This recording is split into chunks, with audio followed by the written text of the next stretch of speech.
윤석열 대통령 탄핵 심판 선고가 이번 주를 넘길 것으로 보입니다. 민주당은 최상목 대통령 권한대행에게 마은혁 헌법재판관 후보자를 임명하라고 최후 통첩했지만 최 대행은 별다른 움직임이 없는 상태입니다. 황상현 기자가 배종찬 인사이트K 소장과 함께 관련 소식 집중 분석해드립니다. 윤석열 대통령 탄핵 심판 선고가 이번 주에도 이루어지지 않을 가능성이 커졌습니다.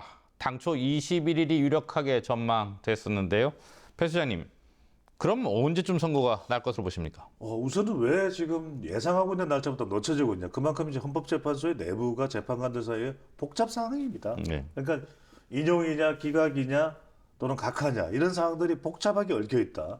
근데 두 번째로는 4월 18일이 문영배 대행과 이미선 재판관의 퇴임입니다. 다음 주 26일은 이재명 대표의 선고가 있고요. 결국 3말 4초 될 것으로. 지금 말씀하셨는데 사실상 다음 주를 넘어가게 되면 윤 대통령 사건 심리 기간이 100일을 넘게 됩니다. 이렇게 길게 시간이 걸리는 이유는 뭐예요?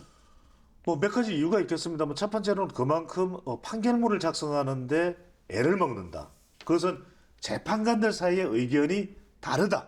이렇게 볼 수밖에 없는 것이고 그것이 정리가 되지 않는 상황에서 지금 그 결과가 가져올 파장을 재판관들도 무시할 수만 없는 거죠. 아무리 법으로 다룬다고 하더라도 이런 복잡 상황이 전개되고 있다. 계속되고 있다라고 볼 수 있습니다.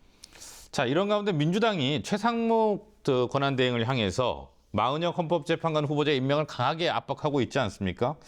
이 역시 윤 대통령 탄핵 심판 심리의 분위기를 반증하는 것이라는 분석도 제기가 되는데요. 그렇죠. 왜 이해가 안 된다는 거죠. 그동안 헌법재판소에 대해서는 어떤 이야기도 하지 않았던 민주당이 빨리 선고하라 이야기를 하고 있거든요. 그런데 또 이것이 불일치하는 것이 마은혁 헌법재판관 후보자를 최상목 권한대행을 압박해서 임명을 하게 되면 이것이 변론 갱신이라는 과정이 있기 때문에 또 이게 선고일자가 늦어질 수 있어요. 지금 재판관들의 이 상황이 이 내부 의견 조율이 인용 쪽으로 가지 않아서 그런 거 아니냐라는 의문을 가져볼 수 있는 것이죠.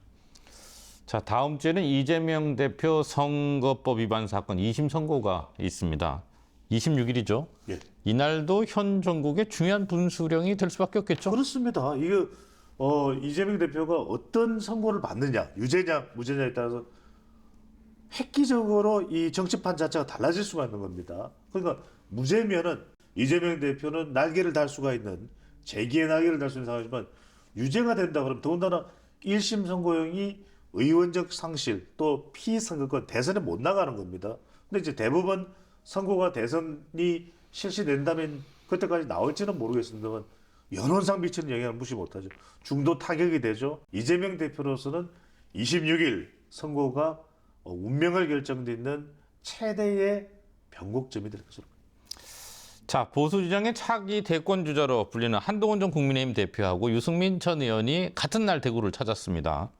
두 사람이 이 같은 행보는 어떻게 보세요? 동명상련이죠. 그러니까 유승민 전 의원은 박근혜 대통령으로부터의 배신자 프레임, 또 한동훈 전 대표는 윤석열 대통령으로부터의 배신자 프레임. 그런데 이걸 다 털어내야 되는 지역은 결국 보수의 텃밭, 보수의 아성, 대구 경북이에요. 지금은 워낙 윤석열 대통령 중심으로 이재명 대표 반발 심리에 결집하고 있는 대구 경북 민심이기 때문에 당장 돌리기가 쉽지 않을 겁니다. 그렇지만 두드리고 또 두드린다는 심정, 전략으로 접근하고 있는 것으로 보입니다. 네, 오늘 여기까지 듣겠습니다. 고맙습니다.